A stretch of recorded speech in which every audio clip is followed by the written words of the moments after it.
Lieutenant General Richard Newton, retired from the U.S. Air Force. General Newton worked closely with Israeli defense and diplomats and believes there are specific areas within Iran that Israel will target. General, thanks very much for coming on the program. Appreciate it. All right, so how do you think Israel will respond? When do you think Israel will respond? Well, good evening, Dan. Always great to be with you. That's great to tee up for our discussion. I think Iran is preparing for a comprehensive retaliatory strike.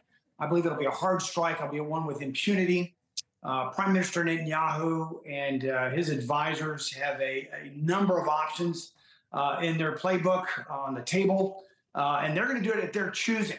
Let me just put in a little bit of context. Right now, the main event for Israel is certainly to the north, that they've created a small path, an incursion, if you will, inside of southern Lebanon to take on the Hezbollah forces that have been wreaking havoc on Israeli civilians to the tune of 70 to 80,000 have had to leave their homes in northern Israel. But nonetheless, in this case, the enemy, Iran, to Israel, gets a vote.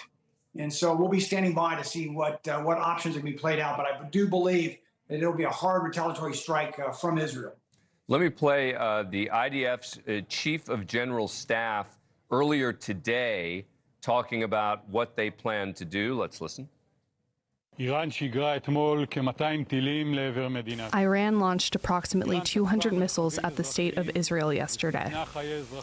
Iran attacked civilian areas and endangered the lives of many citizens. Thanks to proper civilian behavior and high-quality defenses, the damage was relatively minor. We will respond. We know how to locate important targets. We know how to strike with precision and power. General, do you think that they're going to try to hit Iran's nuclear sites? Well, certainly back in April, it was an act of war, and yesterday was an act of war also. My point being is, yes, I think there are a number of targets out there. If I was advising Prime Minister Netanyahu, first and foremost on my target list would be to go after their nuclear weapons capability in the Isfahan area. Not only are there nuclear weapons sites there are also, that's the home of where their strategic ballistic missile force is produced. And so I think that would be a very potent target for Israel because they're very close. They certainly are closer over the last couple of months, and certainly since the Biden administration come along, to get a nuclear weapon in their arsenal. Can you imagine, Dan, if one of those weapons, those projectiles that we saw either in April or yesterday, had a nuclear weapon on it? That would be devastating.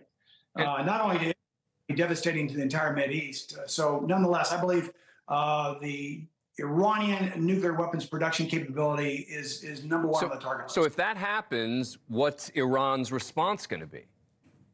Well, their response will be based on other targets that that Israel will go after. But I think what they'll do is you're going to see much more broader bluster of rhetoric. You'll see perhaps they're going to threaten with smaller terrorist attacks against either Israeli citizens in Israel themselves or at embassy posts throughout the world. We also have to be very careful here, and I'm sure the Biden administration is focused on this as well. Dan, we've got 40,000 men and women serving in uniform in the Mideast. And so in harm's way will be, they are today, but even more so after an Israeli attack, will be particularly in Iraq, in Syria, perhaps in Jordan as well. Good and very important context. General, thank you very much for coming on the show, as always. Appreciate it. Thanks for watching. Go to joinnn.com to find NewsNation on your screen. And don't forget to click the red subscribe button below to get more of NewsNation's fact-driven, unbiased coverage.